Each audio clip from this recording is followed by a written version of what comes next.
Oke, kita mulai perkuliahan ini. Tolong teman-teman dibantu yang suaranya apa? Noise, tolong dibantu di mute ya. Ini Pak siapa nih lagi ini nih? Yang suaranya masih noise. Sebentar, mute dulu ya. Alright, so assalamualaikum warahmatullahi wabarakatuh. Waalaikumsalam warahmatullahi Uh, wabarakatuh. Selamat pagi teman-teman semua. Kita ada sedikit perubahan waktu, jadinya agak-agak molor sedikit, tapi tidak apa-apa karena jadwal yang kelas berikutnya lebih lama. Oke. So hari ini kita masuk ke chapter 3, yaitu untuk strategic management, yaitu internal organization. Di minggu lalu kita sudah bahas mengenai tolong suaranya noise, tolong dibantu noise-nya, dibantu mute. Minggu lalu kita sudah bicara mengenai external environment, ya, terkait kondisi eksternal. Minggu ini kita bicara topiknya mengenai internal organization. Bagaimana kondisi internal dari perusahaan yang dipengaruhi oleh kondisi eksternal dalam upayanya mencapai strategic competitiveness, dalam upaya mencapai strategic competitiveness dan above average return. Jadi kemarin kita bicara lingkungan, external environment. Sekarang kita bicara perusahaannya itu sendiri atau instansinya itu sendiri. Kemudian dalam chapter 2 ini, chapter 3 ini kita akan membahas mengenai apa pentingnya internal organization, kemudian apa yang menjadi value dari internal organization, kemudian tangible dan intangible resource, kemudian capabilities, core competencies, value chain analysis, outsourcing, dan internal organization assessment and strategic decision. Right, sebelum kita mulai, saya ingin memberikan semacam case study, semacam kasus terkait apa yang terjadi dengan Apple. Jadi terkait internal organization ini. Jadi di tahun 2008 itu terjadi resesi, ya, resesi di dunia 2008, ya, dimana ketika itu semua perusahaan teknologi, perusahaan smartphone, semua ada rontok, ya. Semua industri juga rontok tahun 2008. Tolong dibantu noise. Kemudian tetapi apa yang terjadi di Apple, terjadi peningkatan penjualan, jadi dia mencapai rekor penjualannya terjadi di 2008 oleh Apple. Padahal ekonomi sedang resesi, tapi Apple dia terjadi rekor untuk penjualannya. Nah, apa yang terjadi? Apple melakukan inovasi dan enhancement terhadap semua produknya dia di semua lini, ya. Inovasinya ada, dia bikin iPhone, kemudian laptopnya dia enhance, MacBooknya dia, iPodnya. So semua produknya itu dia produk-produk yang highly innovative dan highly enhanced. Kemudian juga dia melakukan agresif marketing, ya. Dia membuat advertising, kemudian point of sale promotion, dia bikin promosi, dia bikin penambahan Apple Stores, padahal kondisi sedang resesi. Nah, jadi walaupun kondisi sedang resesi, dia dengan inovasinya, dia dengan enhancementnya, dia berhasil membukukan rekor dalam penjualannya dia. dalam kondisi resesi. Itu menjadi suatu case yang menarik. Nah, namun terjadi juga di tahun 2008 terjadi juga negatif issues, antara lain Steve Jobs-nya kondisi kesehatannya menurun. Kemudian juga banyak talent-talentnya di Apple yang di hijack oleh perusahaan-perusahaan lain untuk mengadopsi inovasi-inovasi yang dilakukan oleh Apple.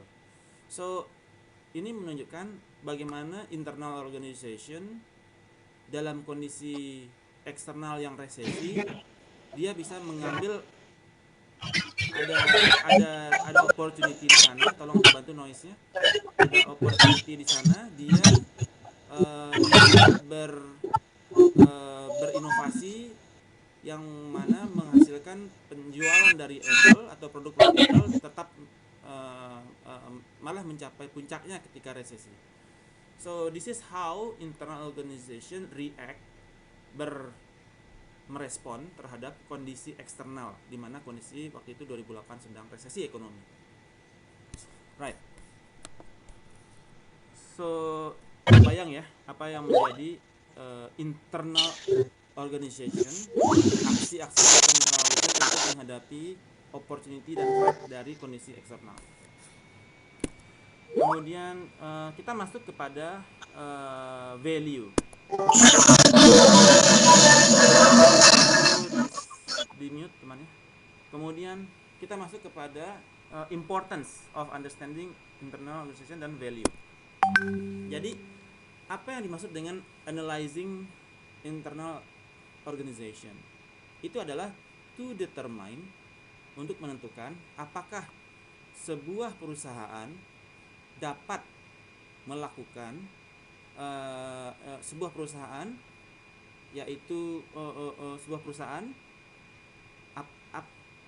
untuk menentukan apa yang sebuah perusahaan dapat lakukan dengan kondisi yang terjadi, yaitu ada opportunity dan threats di external environment. Apa yang perusahaan lakukan itu terdiri dari 4 hal, yaitu terhadap fungsi resource-nya dia, sumber dayanya dia. Yang kedua, capability-nya dia, kemampuannya dia. Kemudian core competencies-nya dia, sesuatu yang dia miliki yang tidak bisa ditiru oleh orang lain. Dan competitive advantage, ya, competitive advantage-nya dia itu. Jadi apa yang sebuah perusahaan dapat lakukan terhadap 4 hal ini dalam rangka dia merespon terhadap opportunity dan threat dari external environment. Oke. Nah, so di dalam menganalisa internal organization itu kita ada 3 hal yang kita lihat. Pertama yaitu dalam konteks of internal analysis, kemudian creating value dan challenge, ya.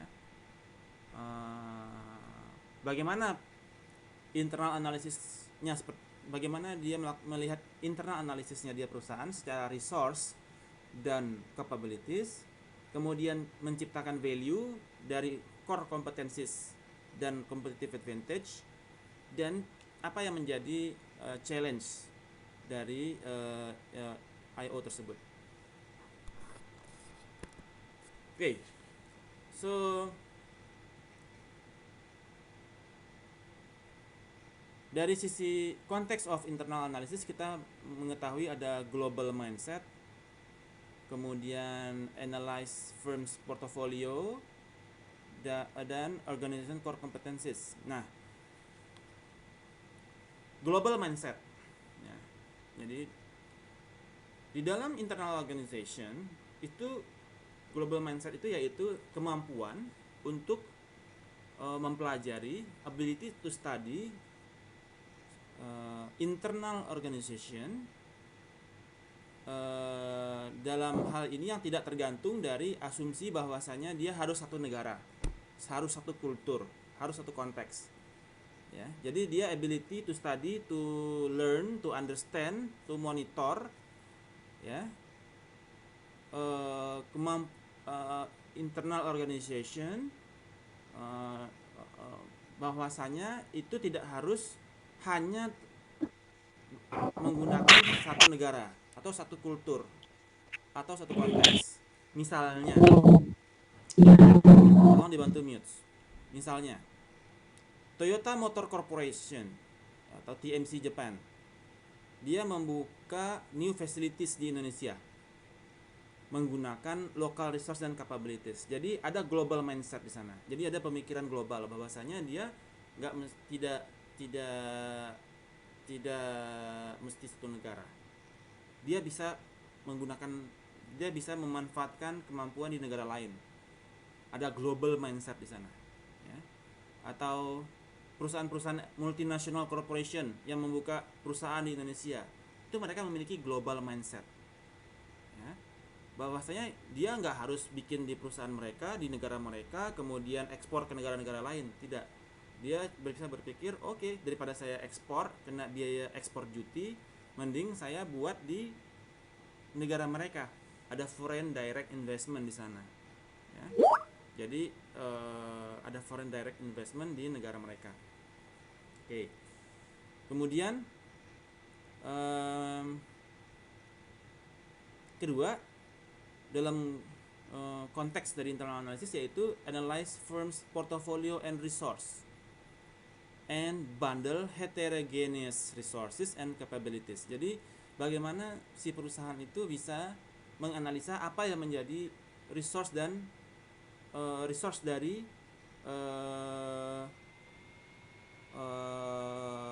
sumber daya mereka, ya, kemudian membuatnya menjadi capability. Ya. Jadi misalkan di sebuah perusahaan itu resource-nya apa saja, ya, ada sumber daya manusia, ada resource yang apa saja, kemudian bagaimana dia meracik resource-nya tersebut sehingga memberikan capability, kemampuan. Ya. Bagaimana dia bisa memaksimalkan resource tersebut menghasilkan capability atau kemampuan. Kemudian yang ketiga, misalkan begini contohnya, apa yang menjadi resource? Ada contohnya resource yang tangible dan intangible. Ya, misalkan yang intangible misalkan manusia. Kemudian yang tangible misalkan mesin. Mesin tidak bisa memiliki capability apabila tidak di running oleh manusia. Jadi dia bisa mengbundle, mengkombinasi antara resourcesnya dia sehingga membuat capability. Perusahaan travel, punya banyak mobil, tapi kalau dia tidak ada supir, tidak ada sumber daya manusia yang mengendarai mobil tersebut menjadi driver, maka tidak bisa menjadi capability untuk dia melakukan kegiatan traveling dari Padang ke Bukit Tinggi. Ya, itu bagaimana perusahaan bisa mengkombinasikan portofolio yang dia miliki dari resources tersebut untuk mencapai capability. Kemudian core competencies. Jadi bagaimana perusahaan membentuk core competencies, ya, sehingga dapat menjamin sustainability dari competitive advantage. Core competencies itu kita udah bahas di chapter 1, adalah sesuatu kemampuan yang sulit ditiru oleh orang lain. Ya. Jadi dari resourcesnya mereka, apa yang value yang dimiliki resource-nya dia, kemudian terbentuklah capability. Bagaimana capability itu menjadi core competencies yang menciptakan competitive advantage. Okay. Kemudian baru creating value dan challenging the analyzing of internal organization. Nah, kalau kita lihat secara komponen yang leading kepada competitive advantage, itu kita bisa melihat sebagaimana berikut. Okay. Nah, yang pertama adalah resource dulu. Resource itu yaitu tangible dan intangible. Okay. Apa yang dimaksud resource yang tangible? Resource yang tangible adalah Kita bisa lihat contohnya di sini.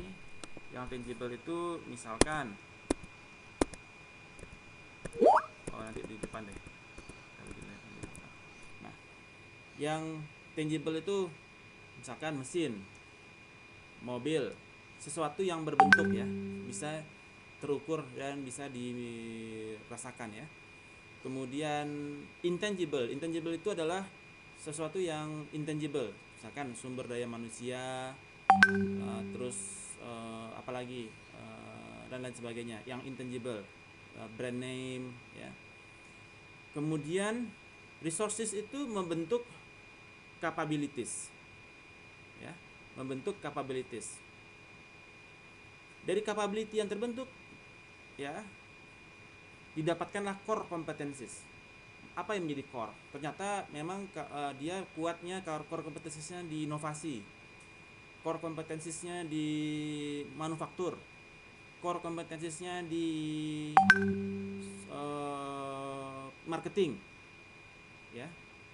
Tidak semua orang jago semuanya. Ada yang cuma kuat di marketing, ada yang cuma kuat di science, ada yang kuat di teknologi. Nah, jadi setiap orang memiliki resources, setiap perusahaan, tiap company punya resources dan juga mempunyai capabilities. Ya, tapi yang menjadi core competence-nya cuma satu. Dia ada di mana? Yang menjadi core. Ya. Kemudian setelah mendapatkan core competencies ya, baru terjadi baru hal itulah yang menjadi competitive advantage ya, competitive advantage, di mana dia bersaing dengan di mana dia bisa mendapatkan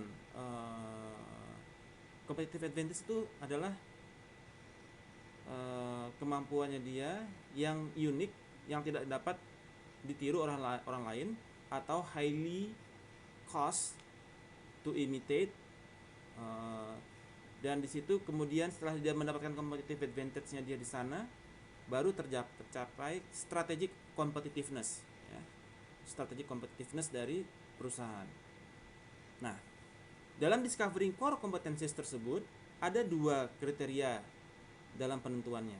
Pertama, satu adalah 4 criteria of sustainable advantages, yaitu apakah core competitiveness-nya itu apakah dia valuable, bernilai tinggi, dan dia rare, jarang orang yang punya. Kalau dia orang lain banyak yang punya, artinya dia punya core competencies. Tolong dibantu mute teman-temannya yang noise. Kemudian costly to imitate, mahal untuk ditiru. Kemudian non substitutable, tidak bisa di substitute. Oke. Rare itu artinya dia jarang orang lain punya kemampuan di situ. Misalkan yang jarang orang lain punya, kayak Apple. Siapa orang yang punya teknologi seperti Apple? Jarang ya. Yang punya MacBook, yang punya iPhone, rata-rata mereka udah loyal karena beda sendiri dengan yang lain. Okay. Dia punya platformnya sendiri. Kemudian costly to imitate, non substitutable, tidak gampang ditiru. Itu menjadi kriteria untuk sustainable advantage ya, sustainable advantage. Jadi bagaimana kita menentukan suatu core competencies untuk menjadi sustainable advantage apabila dia valuable, rare, costly to imitate, dan non substitutable. Kemudian secara value chain analysis, dia juga memberikan return. Jadi ketika dia ada kegiatan semua menggunakan core competencies tersebut, dia bisa memberikan perbedaan antara return, terjadi positif return di sana ya, yang cukup signifikan, di mana kegiatan primary dan secondary yang akan kita bahas nanti itu menghasilkan return yang cukup besar, positif dibandingkan cost-nya, ya, dengan gap yang cukup besar. Oke, baru di sana didapatkan strategic competitiveness, ya. Right, so kita akan bahas satu persatu. Dari tadi kita sudah bahas global mindset untuk internal analysis, kemudian bagaimana kita mengkombinasi resource dan mendapatkan capabilities, dan bagaimana kita meng-create core competencies. Kemudian di dalam analyzing internal organization kita masuk kepada creating value. Bagaimana kita creating value bagi perusahaan. Nah, jadi creating value ini adalah bagaimana kita mendevelop core competencies yang dapat mendrive kepada competitive advantage. Ya. Apa yang menjadi competitive advantage dari perusahaan? Misalkan Avanza, ya. Avanza dulu ketika saya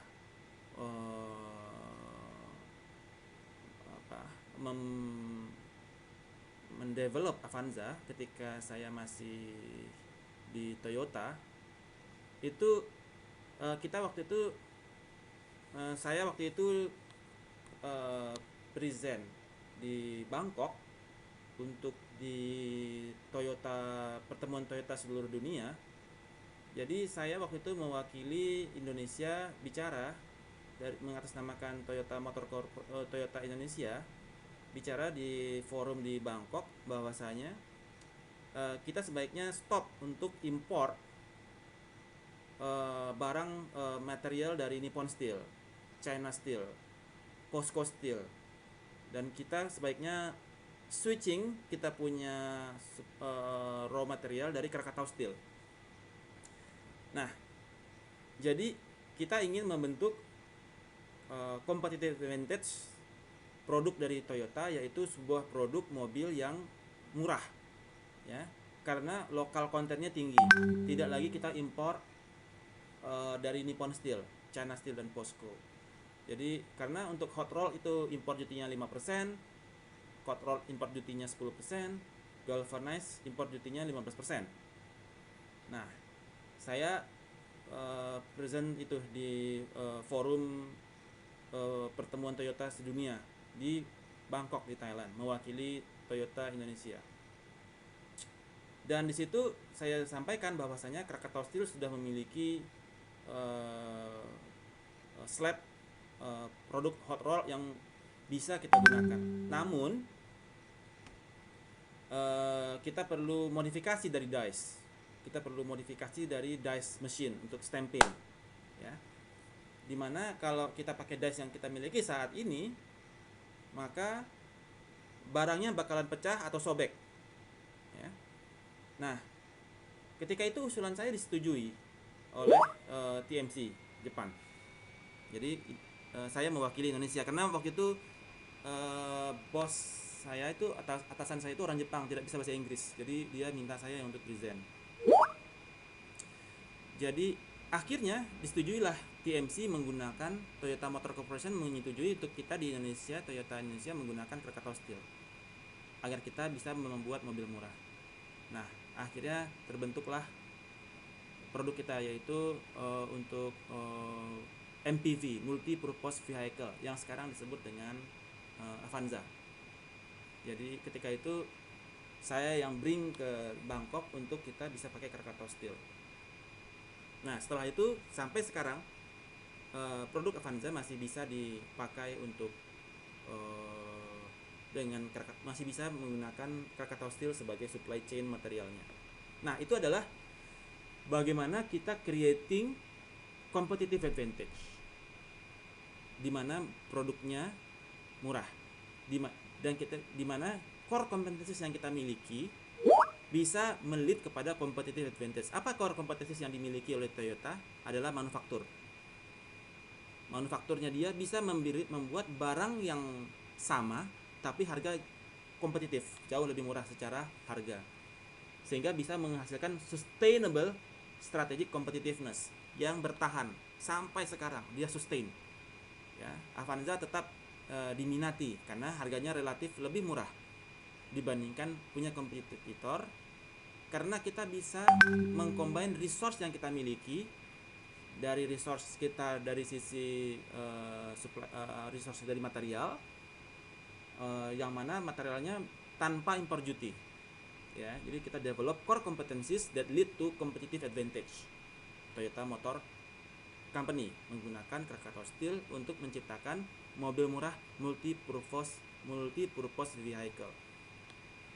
Nah, value measured by product's performance characteristics and its attributes for which customer are willing to pay. Jadi value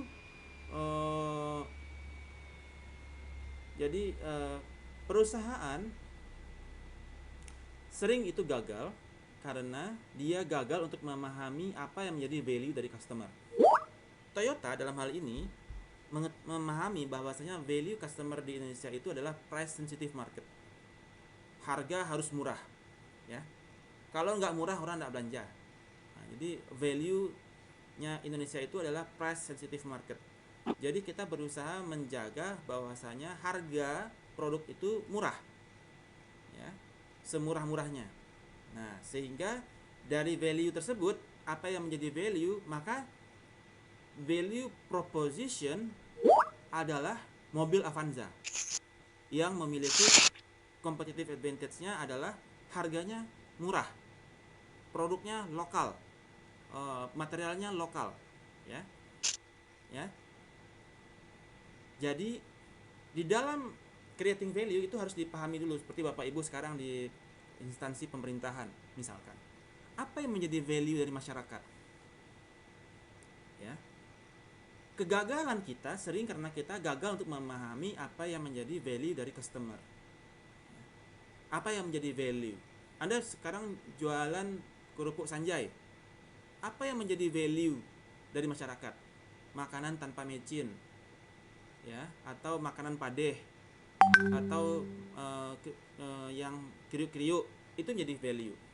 Bagaimana Anda menciptakan competitive advantage yang menjawab value yang dibutuhkan oleh masyarakat, value yang dibutuhkan oleh customer Anda, yaitu Anda membuat produk dengan value yang diinginkan oleh customer, ya. Jadi bagaimana kita creating value yang merespon kepada value dari customer. Sering dia gagal karena dia cuma berpikir, oh saya bikin value ini. Dia tidak peduli terhadap value dari customer. Kebanyakan perusahaan gagal karena itu. Terlalu halu, berhayal kemana-mana, dia bikin ini, tapi itu tidak menjawab value. Sehingga ujung-ujungnya fail. Perusahaan gagal. Seperti juga Polaroid, Nokia dia tidak tahu, tidak menyadari apa yang menjadi value dari customer. Bahwasanya sekarang value-nya itu lebih ke application. Nokia beranggapan dia tidak perlu meningkatkan dia punya teknologi, ya. Bahwasanya orang pasti tetap beli produknya dia. Tidak, Nokia ditinggalkan. Polaroid berpikir bahwasanya value customer masih belum berubah. Itu aja. Masih pakai foto, pakai kamera roll, ya, masukin, selipin, ceklek. Jadi pakai yang pita itu kan. Tapi ternyata akibatnya dia gagal karena value masyarakat sudah berubah. Nah, masyarakat Bukit Tinggi value-nya apa? Misalkan. Atau masyarakat Payakumbuh value-nya apa? Apakah kita punya produk itu menjawab terhadap value masyarakat yang kita bayar kita, seperti itu. Nah, jadi Toyota dalam hal ini, kalau ada pertanyaan langsung tanya aja ya. Toyota dalam hal ini dia memikirkan apa yang menjadi value dari orang Indonesia. Orang Indonesia tuh kalau nggak murah nggak belanja, nggak diskon nggak belanja. Jadi price sensitive market, ya. So dia cari produk yang kita coba pikir untuk raw material yang murah, sehingga tercapailah customer value proposition value yang ditawarkan ke customer menjawab dari value dari customer tersebut. Saya ingin menekankan ini kepada teman-teman karena ingin menekankan betapa pentingnya memahami value dari customer sebelum kita menentukan competitive advantage. Harus berkaitan antara competitive advantage dengan, yaitu competitive advantage ini menawarkan apa? Menawarkan customer value proposition yang menjawab value dari buyer kita. Right. Kemudian apa yang menjadi challenge dari analisa terhadap internal organization? Yang menjadi challenge yaitu adalah satu, strategic decision are non-routine, ya, dan memiliki ethical implication and influence dan mempengaruhi kepada pendapatan perusahaan. Jadi ketika Anda salah mengambil keputusan, maka ada implikasi etikal di sana dan mempengaruhi kepada pendapatan. Ya. Ketika Anda mengambil keputusan, Anda harus melibatkan, kita mempunyai resources, capabilities, dan core competencies. Ya. Apakah keputusan yang kita ambil itu melibatkan resource kita, capability kita, dan core competencies kita? Oke. Kemudian kita juga harus, keputusan yang kita ambil juga harus memastikan bahwasanya itu akan create competitive advantage kepada kita, bukan malah sebaliknya, pengaruhnya negatif kepada competitive advantage kita. Ya. Misalkan Toyota, contoh yang benarnya ya, Toyota menggunakan Krakatau Steel untuk mendapatkan raw material yang murah sebagai resource-nya dia kepada mesinnya dia, ya, sehingga mendapatkan competitive advantage mobil murah. Oke.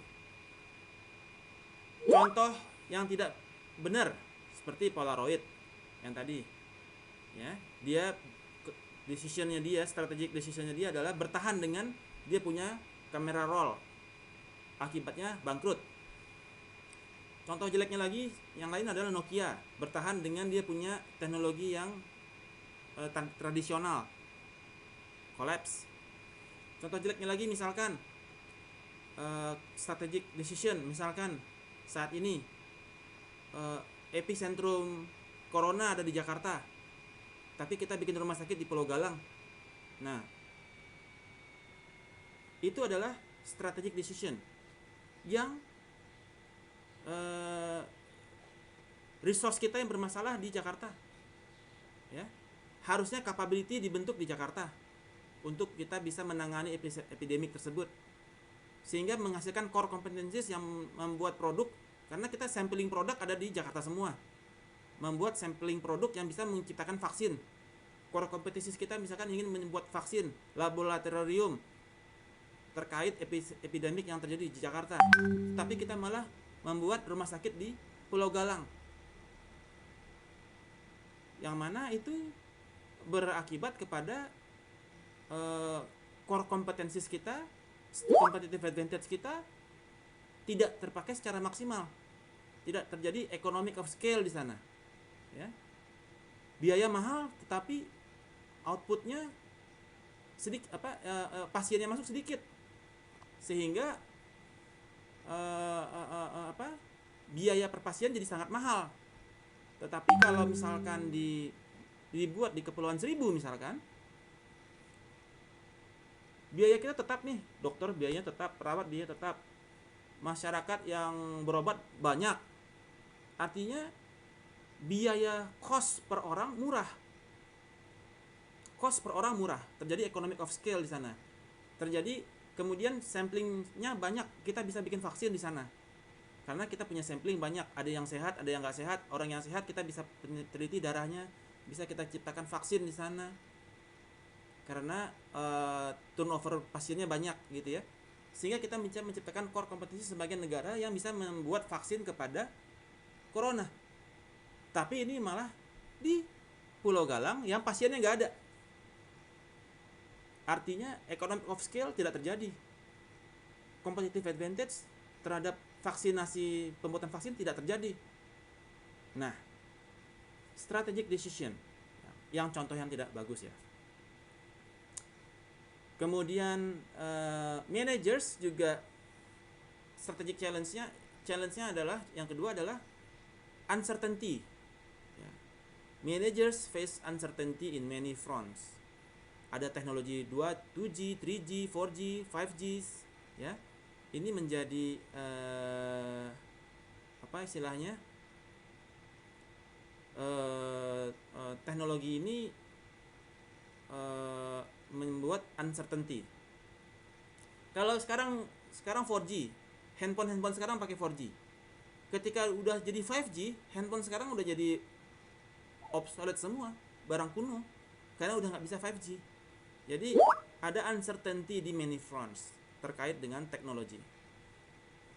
Kemudian terjadi changes di economics dan political trends, dan juga value dan customer demands.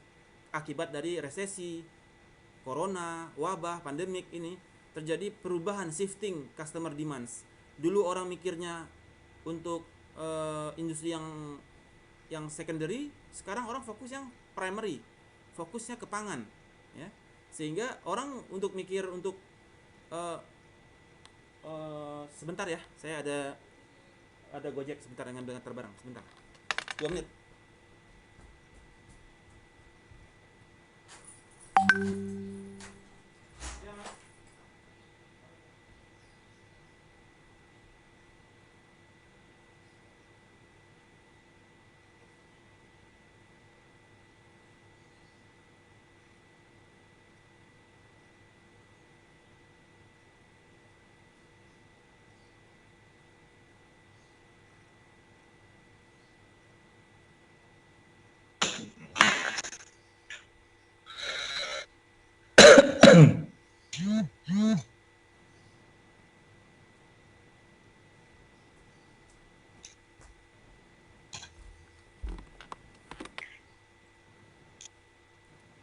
Halo, oke, back. Oke, baru tiba paket. Oke, so sampai di mana tadi kita?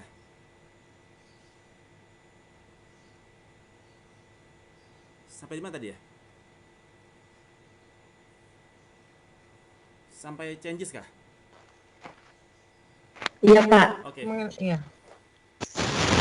Strategic decision Pak. Ya, oke. So, managers face uncertainty ya. Jadi dari teknologi, kemudian dari changes. Nah, sekarang wali kota juga sekarang juga Pak Wali Kota juga sekarang sebagai managers face uncertainty dari perubahan ekonomi, perubahan politik, ya, perubahan value, shifting. Karena corona dan resesi sekarang terpaksa mengalokasi anggaran untuk ke sektor pangan, ya. Kemudian juga karena corona dan resesi ini dia juga terpaksa changes di dalam ekonomi, ya. Sekarang toko-toko disuruh tutup sehingga tidak ada pendapatan dari pajak pun menurun, ya. Nah, so we have to face uncertainty in many fronts. Oke. Kemudian juga secara environment terjadi increasing complexity terhadap earth and environmental issues, ya. Sekarang orang lebih sangat concern kepada limbah pabrik yang merusak bumi, kemudian pencemaran air, pencemaran udara, dan dari sisi environment, ya. Jadi banyak issues terkait di sana. Terus pembuangan limbah di laut, ya, sampah, environment issues. Nah, ada uncertainty di sana, ya. Kemudian juga ada intra-organizational conflicts, ya, due to decision about core competencies and have to nurture them. Jadi ada intra-organizational conflict juga terkait bagaimana kita bisa mengembangkan core competencies kita, ya. Right. Kalau ada pertanyaan nanti shoot aja ya, atau nanti ditulis dulu, diketik dulu, nanti bisa kita untuk parking lot. Kemudian, nah ini tadi ada 3 condition di sana: uncertainty untuk terkait strategic challenge-nya ada uncertainty, complexity, dan intra-organizational conflict. Ya. Oke, uncertainty dari sisi karakteristik dari industri juga yang mempengaruhi kepada competitor action dan customer preference. Jadi setiap perusahaan itu dia ada uncertainty di sana. Jadi ketika kompetitornya dia melakukan corporate action, dia akan merespon dengan corporate response. Nah, dan juga customer preference. Apa yang menjadi value dari customer berubah. Kalau kemarin pikirnya secondary, sekarang cuma pikir primary. Dulu orang pikirnya hiburan, sekarang orang pikirnya makanan doang. Makanan cukup gak ya? Ntar tiba-tiba duit ada, makanan gak ada. Nah, Antara lebih wadah ya Mbak ya? Iya, amanya sana ke pasar teh. Jadi kece ama gitu. Iya, angge kose lah kece ama. Dia teh kan ama. siapa ya? Iya. Tolong dibantu noise-nya. Oke. Kemudian complexity, ya. Regarding interrelated causes shaping a firm's environment and perception of the environment. Seperti misalkan environmental issues yang tadi ya, ada interrelated. Jadi karena limbahnya tidak termanage dengan baik, kerusakan alam, pencemaran lingkungan, pembakaran hutan, nah itu terkait mempengaruhi kepada environment. Kenapa? Misalkan terjadi pembakaran hutan, akibatnya orang nggak bisa berusaha karena bau asap ya. Nah, itu juga mempengaruhi kepada complexity. Aku ya warasur koan. Ya. Oke. Nah, intra-organizational conflict among people making the managerial decision and those affected by them. Jadi, oke. Kemudian kita masuk pada competitive advantage foundations includes itu. Nah, dalam membentuk competitive advantage itu kita dipengaruhi atas 3 hal, yaitu resources, capabilities, dan core competencies. Tolong dibantu mute dong teman. Oke. Apa yang dimaksud? Jadi gini, di dalam mencapai, tadi kita sudah lihat ya, dalam mencapai competitive advantage itu dipengaruhi dari resources, capabilities, core competencies, baru competitive advantage. Okay. Resources itu adalah bundle to create organization capabilities. Jadi resources itu kita bundle untuk menciptakan kapabilitas dari organisasi, di mana itu terdiri atas tangible dan intangible asset.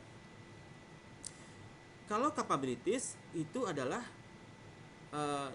dapat atau capability itu terbentuk ketika resources has been purposely integrated. Resource tersebut terintegrasi. Oke. Masing-masing resource itu terintegrasi untuk mencapai specific task atau set of task. Jadi untuk mencapai suatu kegiatan, semua resources tersebut berintegrasi. Mobil ada orang, mesin ada orang, mesin ada teknologi, mesin orang teknologi, ya. Tapi ada mesin, ada orang, ada teknologi, nggak ada duit, nggak bisa juga. Ada mesin, orang, teknologi, uang. Ada integrasi dari mesin, orang, teknologi, dan money. Oke.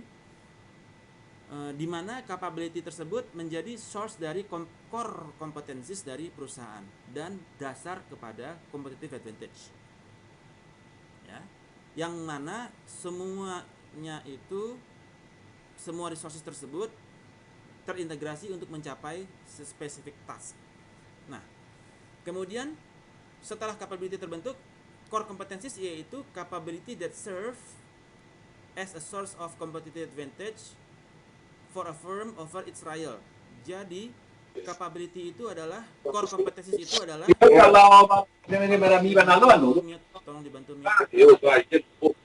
Capability itu adalah core competencies itu adalah capability yang kita gunakan untuk bersaing dengan pesaing kita. Ya. Kalau Anda ingin bersaing jualan kerupuk Sanjay, produknya, ya, dari jalan dari Padang Luar, dari Bukit Tinggi ke Padang Luar, itu kan berserak itu toko kerupuk Sanjay.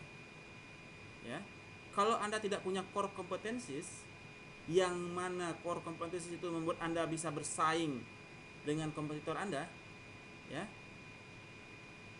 orang lain tidak akan melihat Anda. Tidak ada yang menjadi core kompetensi Anda, karena toko kerupuk Sanjay berleak di sepanjang Padang Luar. Ya. Apa yang menjadi core kompetensi Anda untuk bersaing dengan rival Anda? Itulah yang disebut dengan core competencies, yang menjadi kudu pacu. Nah, apa yang menjadi kudu pacu Anda untuk bersaing dengan orang lain dalam bisnis kerupuk Sanjay? Misalkan ada yang kerupuk Sanjay tanpa mecin, karena rata-rata kerupuk Sanjay itu dipakaikan mecin, dikuas pakai mecin, ya kan? Yang itu tuh semuanya kuas mecin. Ada yang kerupuk Sanjay bebas mecin, nah misalkan seperti itu. Atau kerupuk Sanjay, semua kerupuk Sanjay pakai pewarna, misalkan. Ada yang pakai pewarna, ada yang pakai mecin, segala macam. Ada yang sehat tanpa mecin, tanpa pewarna, ya, dan lain sebagainya, karena orang ingin value dari customer adalah hidup sehat. Ya. Apa yang menjadi core competencies-nya? Okay. Nah, kemudian dan itulah yang menjadi membedakan usaha Anda dengan kompetitor Anda. Jadi kalau Anda bantu mute, karena ini penting nih. Core competencies, tolong dibantu mute. Core competencies itu adalah sesuatu yang menjadi kuda pacu Anda, yang membedakan Anda dengan kompetitor Anda. Ya, untuk barang yang sama. Barang sama. Ya kan? Tapi apa yang membedakannya? Itulah yang menjadi core competencies. Dalam rangka Anda ingin menjawab customer value. Apa yang menjadi value demand dari user Anda, pelanggan Anda. Ya. Sama-sama Anda teknik sipil, tapi yang satu nggak bisa SAP, yang lain yang satu bisa SAP, yang lain nggak ada yang bisa. Artinya Anda memiliki core competencies di sana sebagai seorang civil engineer, karena Anda memahami SAP untuk konstruksi struktur.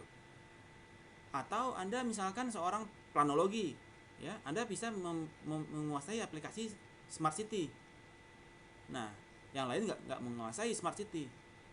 Atau Anda seorang data science, tapi Anda data science-nya pakai Excel. Yang menjadi core kompetensi Anda ternyata yang bisa pakai Python. Itu menjadi core kompetensinya dia menggunakan Python. Jadi produknya sama, jasanya sama, tapi Anda berbeda sendiri, tidak sama dengan yang lain, karena Anda memiliki capability yang membedakan diri Anda dengan rival Anda, kompetitor Anda. Nah, ini yang apa yang membedakan perusahaan travel A dengan travel B, travel C di Bukit Tinggi? Apa yang membedakan? Ada yang misalkan ya apalah, misalkan, ya. Nah, itu yang menjadi. Pak Jimmy, boleh bertanya Pak Jimmy? Silakan Pak. Saya ingin sedikit memberikan pertanyaan kepada Pak Jimmy terkait dengan chapter ketiga ini yang membahas internal organization, dan saya coba menganalogikan organisasinya Pemda Kota Bukit Tinggi. Kemudian dari 24 kota yang ada di Sumatera, secara makronya 10 kota itu inflasi tertinggi di Lok Sumawe. Kemudian 14 kota deflasi. Nah, Bukit Tinggi termasuk kota yang terdampak inflasi, artinya tidak deflasi. Inflasi ya Pak? Dari inflasi, iya Pak. Jadi Saya ulang Pak, dari 24 kota yang ada di Sumatera, Bukit Tinggi salah satu yang inflasi dengan angka inflasi dari pengamatan saya 0,07% Pak. Oke. Kalau dari logika saya, ketika COVID ini terjadi, tentu mayoritas deflasi, kan begitu Pak? Mayoritas Nah, deflasi. apa kira-kira yang membuat kondisi ini menjadi inflasi 0,07% dalam konteks organisasi Pemda Kota Bukit Tinggi? Apakah kemampuan dari pemerintah kita memanage sehingga bisa kita inflasi 0,07, sementara beberapa kota yang ada di Sumatera, kita ambil skop Sumatera, mayoritas kan deflasi Pak. Mohon pencerahannya Pak Jimmy, terima kasih. Oke. Yang pertama, bukan Pak Jimmy, Pak Jiri. Satu. Yang kedua, inflasi dan deflasi. Apa yang dimaksud dengan inflasi? Inflasi, ya, artinya purchasing, Nilai taruhnya rendah. ya, Kenaikan harga secara umum, Pak. oke, kenaikan harga secara umum. Jadi yang dimaksud dengan inflasi itu adalah penurunan kemampuan daya beli kita. Ya. Misalkan dulu beli dengan uang 100.000 bisa membeli 10 botol Aqua. Sekarang dengan uang 100.000 cuma bisa beli 9 botol Aqua. Ya. Terjadi inflasi di sana. Ya. Inflasi yaitu penurunan kemampuan beli atau atau juga bisa kenaikan harga. Jadi bisa dilihat dari misalkan uang tetap harga naik, itu inflasi. Atau harga tetap kemampuan beli yang menurun. Ya, kemampuan membeli yang menurun. Oke. Jadi sekarang itu terkait dengan supply and demand. Sekarang di Bukit Tinggi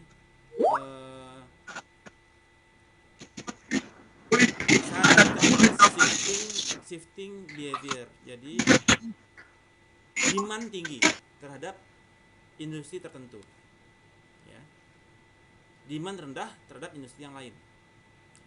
Inflasinya terhadap industri tertentu yang tinggi. Industri yang lain terjadi penurunan. Nah, misalkan terhadap food and groceries, makanan, beras. Ya, beras, sembako. Sekarang terjadi peningkatan harga beras. Kenapa? Terus juga gini. Demand tinggi, supply turun, Pak. Demand-nya tinggi, supply turun. Biasanya permintaan beras 100, sekarang permintaan beras 200. Ya. Karena orang pada stok barang. Ya. Supply beras tetap atau turun.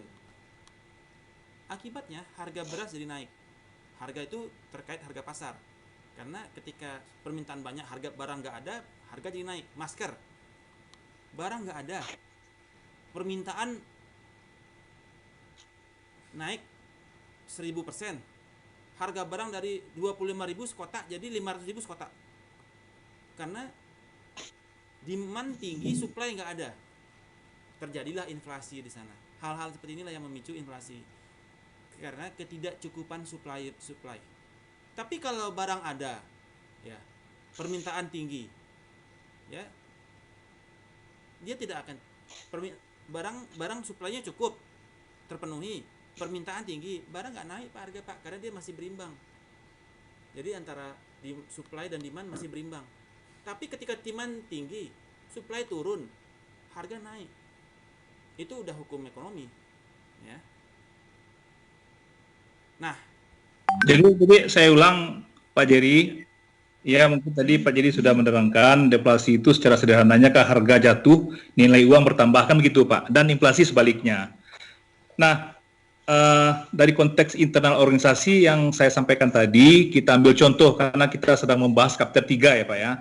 Apa yang menyebabkan Bukit Tinggi itu bisa inflasi 0,07 dalam konteks internal organisasi? Apakah termanfaatkan peluang dan tantangan situasi dan kondisi COVID-19 ini, atau mungkin ada faktor lain, misal harga bawang merah naik, harga cabai turun, kemudian harga emas naik. Nah, maksud saya seperti itu Pak Jerry. Terima kasih Pak. Jadi kita melihatnya internal organization ini dia merespon terhadap apa, Pak? Internal organization ini merespon terhadap kondisi eksternal. Apakah itu memberikan opportunity ataupun itu memberikan ancaman. Nah, ketika kita bisa merespon kondisi, jadi dibutuhkan kondisi organisasi ini yang untuk merespon kondisi eksternal COVID. Nah, ada ancaman di sana. Kenapa? Ada ancaman. Dan juga ada opportunity di sana. Ancamannya di mana? Pertama, kita PSBB, jalan tutup, ya, jalan tutup. Supply chain kita terganggu untuk produk distribution, ya, terhambat. Ya, orang PSBB, petani nggak bisa ke ladang, PSBB. Orang nggak bisa ke ladang, tidak bisa dia memanen bawangnya karena PSBB, dilarang keluar rumah. Ya betul nggak? Kemudian itu threat, ya.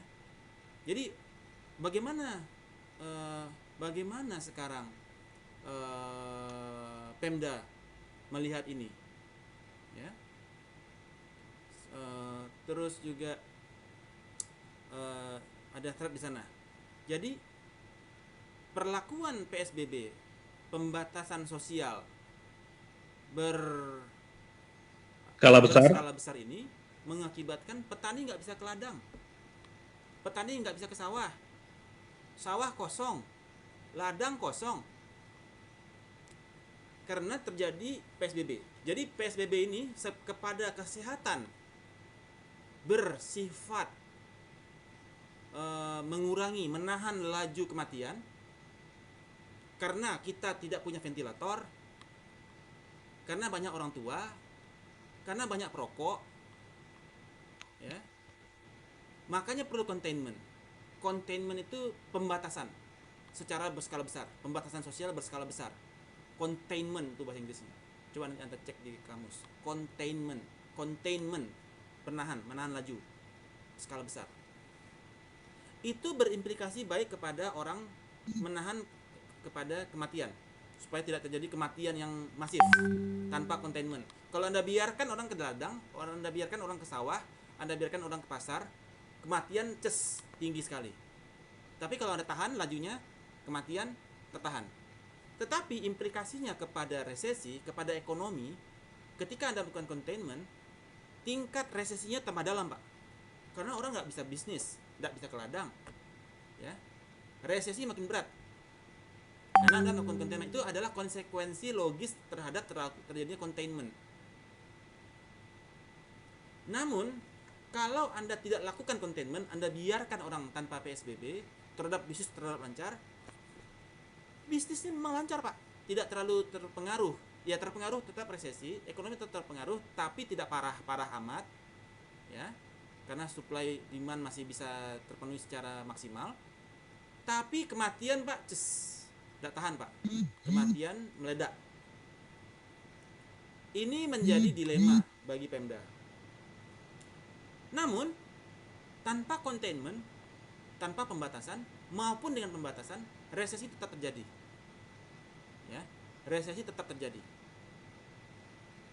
Hanya, kalau tanpa pembatasan, resesi ini akan berlangsung lama, time periodnya. Namun, kalau dilakukan containment, resesi ini dengan pembatasan dengan pembatasan PSBB ini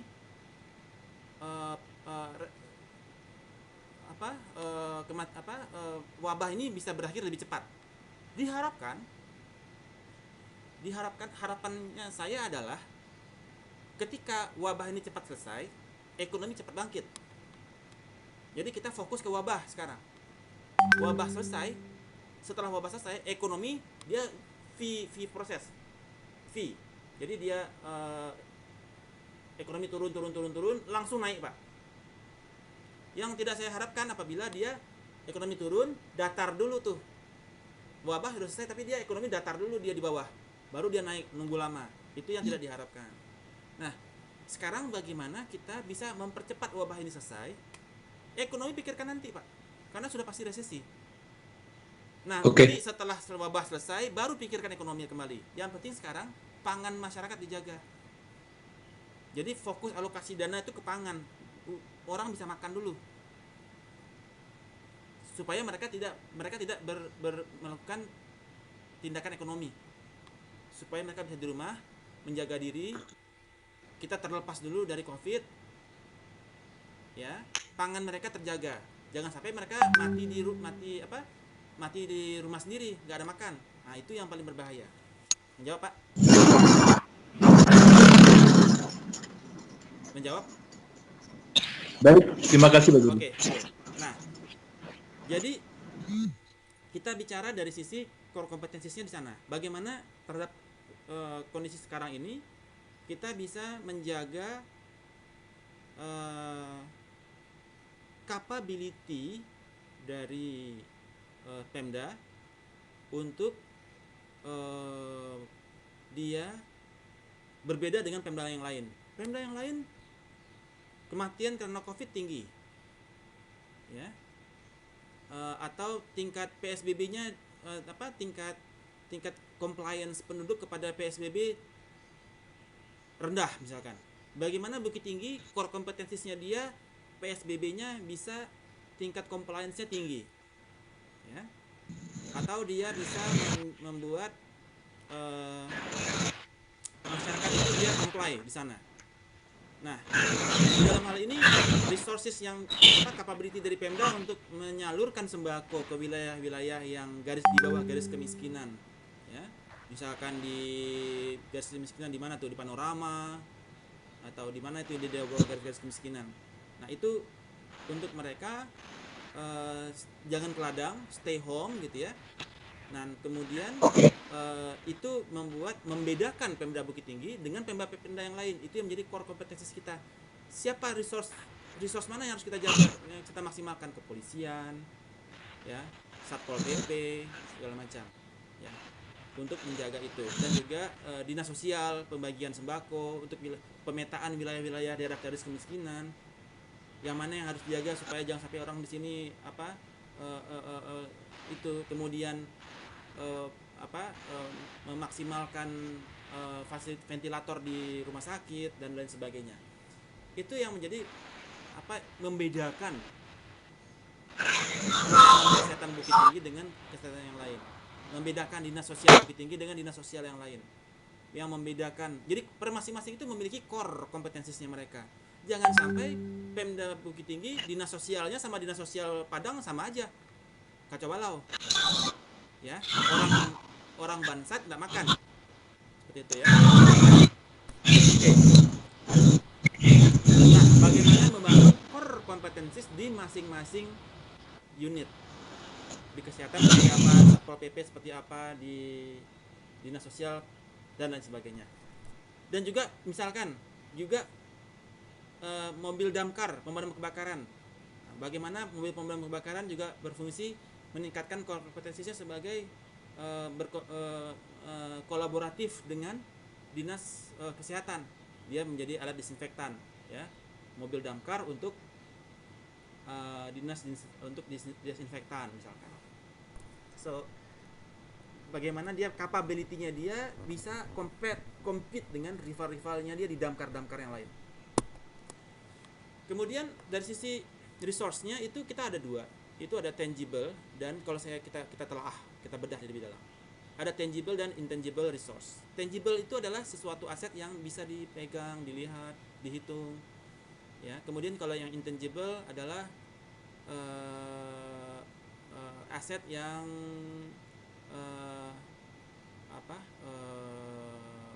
tidak bisa dilihat, tidak bisa disentuh. Misalkan knowledge, trust, capability, inovasi, brand name, reputasi, ya. Kemudian kita lihat sini. Kalau yang tangible resource, ada financial resource, organizational resource, physical resource, dan technological resource. Resource itu bukan ini campur ya, bukan tangible dan intangible. Both tangible dan intangible. Financial, organization, physical dan teknologi. Financial itu adalah duit. Duit ada nggak? Ya. Jadi kemampuan dia untuk pinjam uang juga. Kemudian organizational resource, yaitu kemampuan dia untuk planning, controlling, coordinating, ya. Sebagai Pak Wali dia harus memiliki kemampuan planning, control dan coordinating. Dia punya planning apa, bagaimana dia kontrol dan bagaimana dia mengkoordinasikan semua yang di bawahnya dia. Kemudian physical resource, pabriknya, mobil damkarnya, segala macam, materialnya. Kalau di Toyota akses kepada raw material di Krakatau Steel, ya. Kemudian technological resource, teknologinya, patennya, copyrights-nya, trademarks-nya. Nah, itu adalah technological resource. Kemudian human resource. Nah, setiap orang punya knowledge. Ada lagi innovation resource dan reputational resource. Ada knowledge, ada trust, managerial capabilities. Nah, itu adalah human resource. Kemudian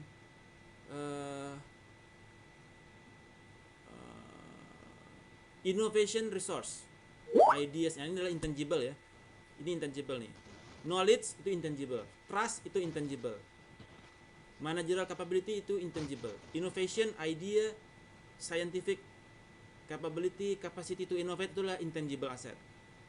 Reputational resource, reputation, brand name, ya, reputation with supplier itu adalah intangible resource. Ini adalah intangible resource, human resource, innovation, reputation itu intangible. Kalau yang sebelumnya adalah tangible, financial itu duit tangible, physical resource tangible, ya. Kemudian technological resource tangible, ya. Organizational resource adalah sistemnya dia itu tangible, ya. Sistem tangible. Ini adalah intangible, knowledge, trust, idea, reputasi, ya. Ini adalah intangible resource. Kemudian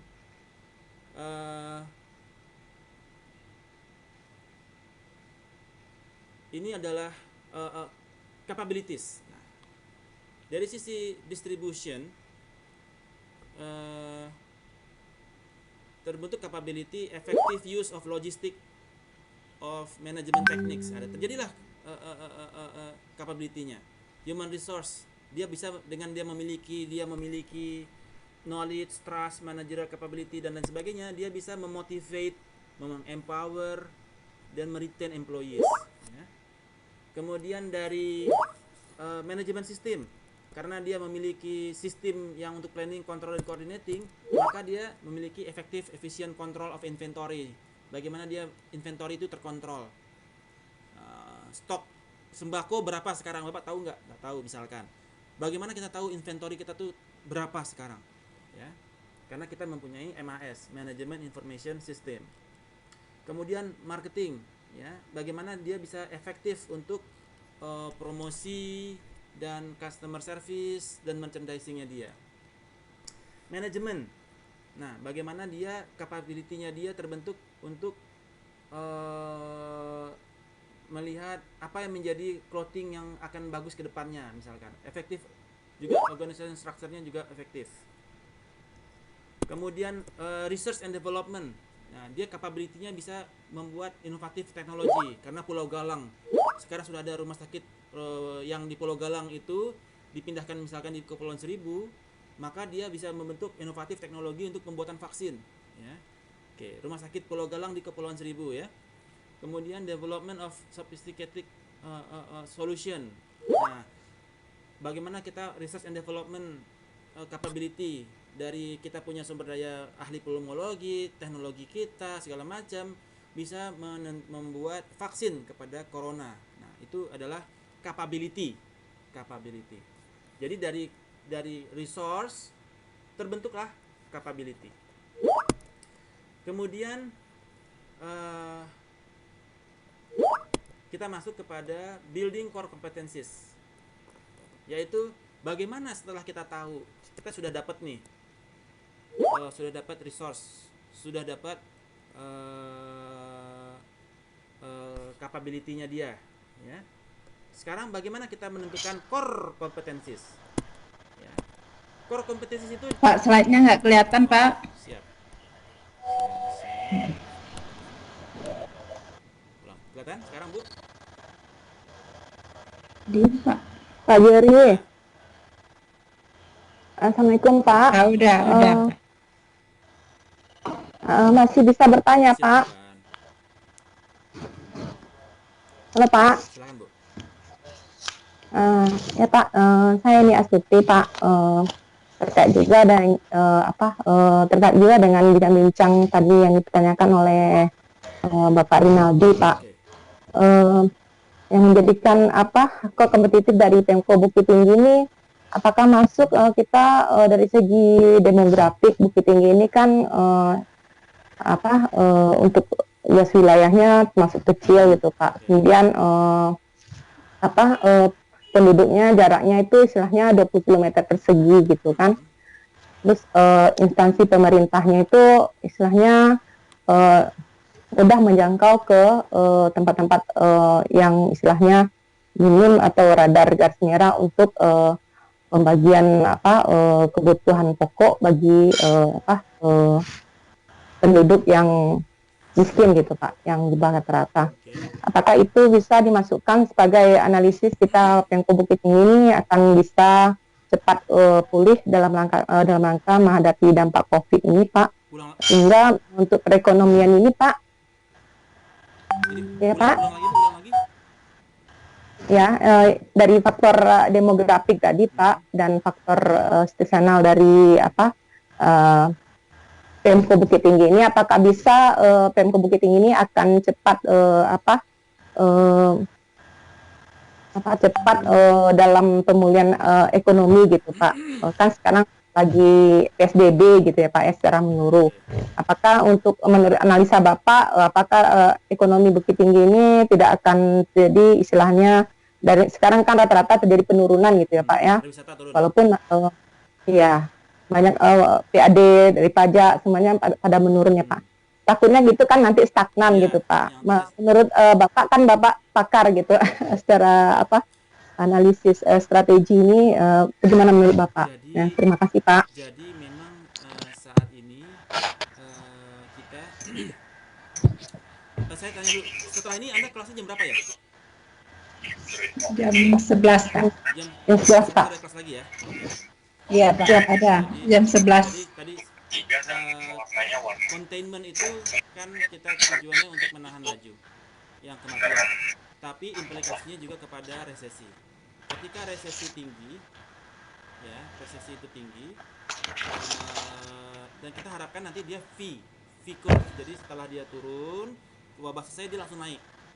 Tapi bisa juga terjadi kedua, turun, stagnan dulu beberapa lama, baru dia naik. Jadi ekonominya naiknya lambat. Nah, kalau Bukit Tinggi, saya melihat untuk setelah wabah COVID, orang pasti pengen keluar dong, ya kan? Iya Pak. Pasti yang industri yang pariwisata akan kembali naik, ya. Pariwisata pasti kembali naik. Nah, karena orang ibaratnya kayak orang rantai lepas Bu. Jadi orang udah lama di rumah gitu kan, pengennya pasti pulang. Pastinya pengennya kembali ke jalan-jalan seperti itu ya. Saya rasa untuk Bukit Tinggi dia akan V curve, karena perekonomian kita digerakkan dari pariwisata. Kalau dan setelah COVID pasti orang nggak tahu deh apakah value customer berubah, kita akan lihat nanti ya. Tapi kalau selama value-nya masih hobi jalan-jalan, ya Bukit Tinggi akan cepat untuk return, untuk bouncing back. Tapi kalau ternyata kita lihat value-nya berubah, orang jadi nggak mau jalan-jalan, maka kita akan jadi stagnan Bu. Nah itu tergantung value ke depan nih. Kita nggak tahu apakah value ke depan akan berubah. Orang membatasi diri untuk jalan-jalan ke luar negeri, membatasi diri untuk jalan-jalan domestik. Pasti ada yang membatasi diri, pasti ada juga yang kembali kembali kepada sedia kala ya. Tapi kejadian seperti ini pasti membuat value dari masyarakat sedikit berubah. Jadi perubahan ya Pak ya. Tergantung perubahan value dari masyarakat. Ya. Nah, bagaimana Pemda melihat value tersebut? apa yang jadi value dari masyarakat Indonesia sekarang. Nah, bagaimana Pemda menjawab value tersebut untuk core kompetensinya Pemda, yang kita bisa loh, ini value seperti ini kita respon seperti ini loh. Nah, perlu studies. Tolong suaranya di echo. Nah, perlu studies apa yang menjadi value masyarakat ke depan. Ketika value itu kita dapatkan, kita lakukan analisa terhadap core kompetensi kita. Yang mana core kompetensi kita yang akan kita jadikan kuda pacu untuk menjawab perubahan value ke depan tersebut. Menjawab, Bu? Ya, Pak. Baik. Terima kasih, Pak. So, jadi kalau kita lihat itu ada 4 spesifik kriteria untuk penentuan apakah itu menjadi competitive advantage atau tidak. Pertama, yaitu dia valuable capability, apakah dia valuable, apakah dia rare, apakah costly to imitate, atau non-substitutable. Ya, valuable, artinya itu berharga. Rare, tidak punya, orang lain nggak ada Pemda lain yang punya, nggak ada Siano, Bu. Ya. Bagaimana kita punya jam gadang, bagaimana kita punya nah, bagaimana kita membuat capability yang baru sekarang capability kita yang lama aja nih. Kita bagaimana kita membuat rare capability yang rare yang baru, tapi Bu, yang orang lain nggak punya, jalan tembok Cina segala macam ya. Nah, itu adalah capability yang baru. Costly to imitate, nggak bisa bikin tembok Cina, nggak bisa bikin Garciano, nggak bisa. Jadi kita udah dapat bonus geografi, Bu. Bagaimana kita bisa memanfaatkan bonus geografi itu untuk menciptakan capability yang baru turunannya, dan non substitutable, ya, nggak bisa diganti gitu. Nah, misalkan kayak batang tabi di Payakumbuh, nah itu dibikin kolam renang, ya, atau dibikin taman air mancur di situ kan. Itu adalah valuable, rare, costly to imitate, dan non-substitutable. Kemudian competitive consequence, focus on capabilities that yield competitive parity and either temporary or sustainable competitive advantage. Ya, oke. Nah, kemudian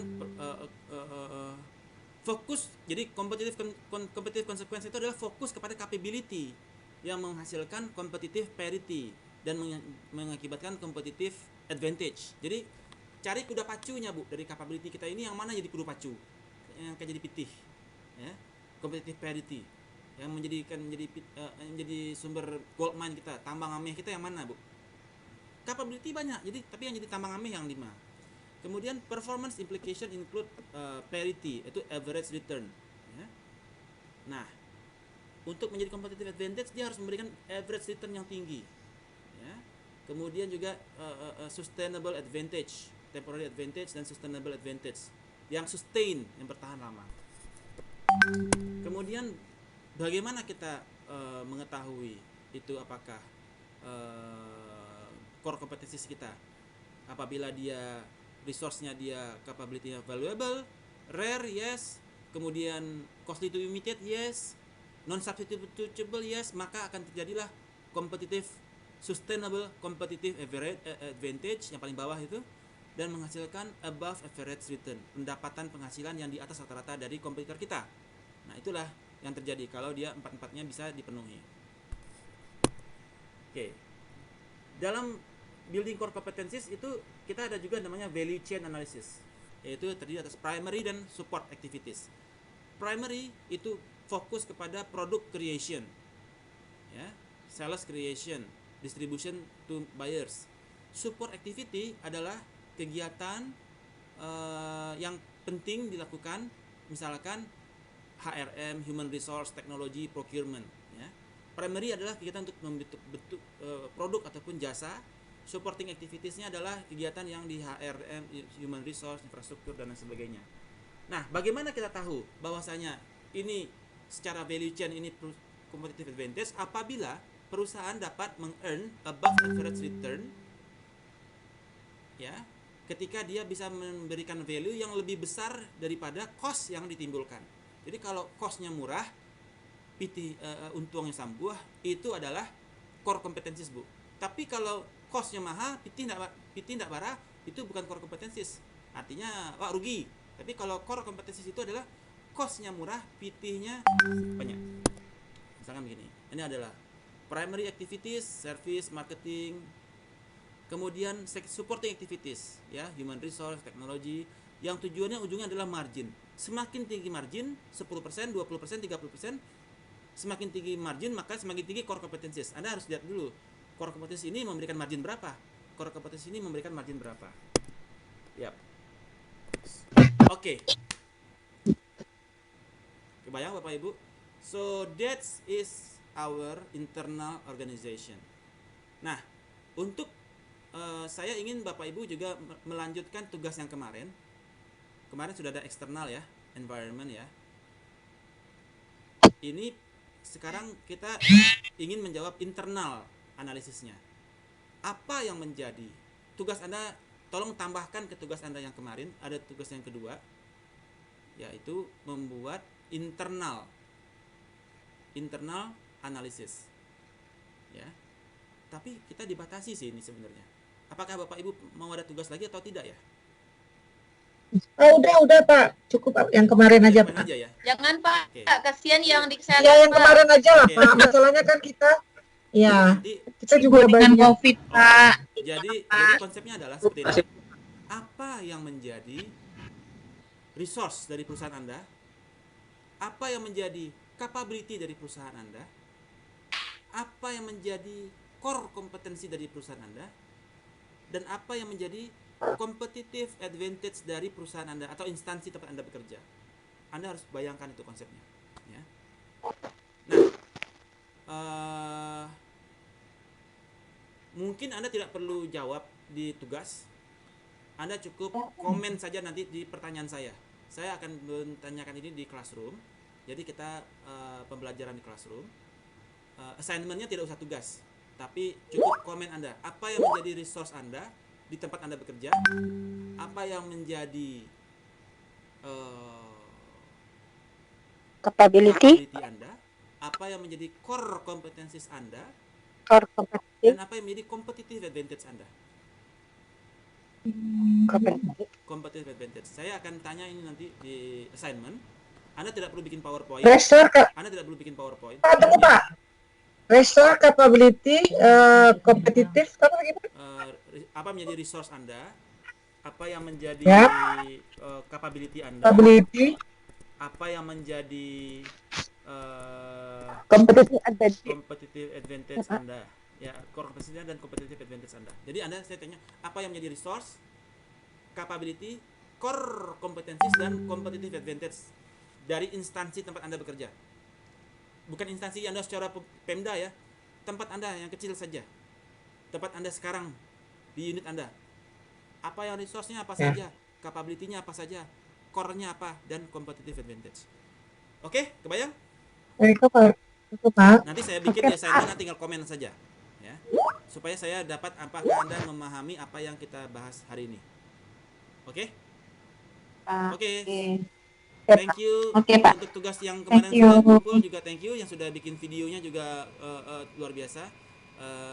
Contoh yang bagus sekali yang sudah bikin videonya. Teman-teman yang lain yang misalkan tertarik untuk bikin video silahkan bisa nonton dari video yang sudah terbit. Oke. Demikian Bapak Ibu, saya karena sudah masuk untuk jadwal berikutnya. Saya ucapkan terima kasih atas kehadirannya pagi ini.